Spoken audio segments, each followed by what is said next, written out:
Ganda ng view guys. So, hindi napakit sa si Vulcan.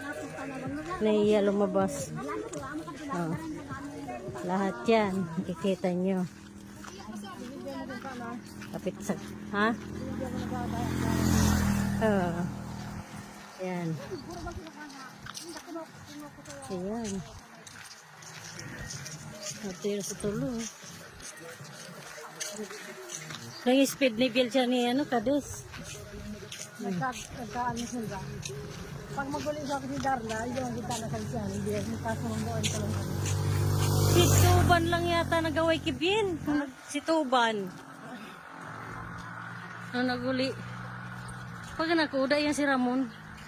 Dapat ko na. Alisen. Seminar mga...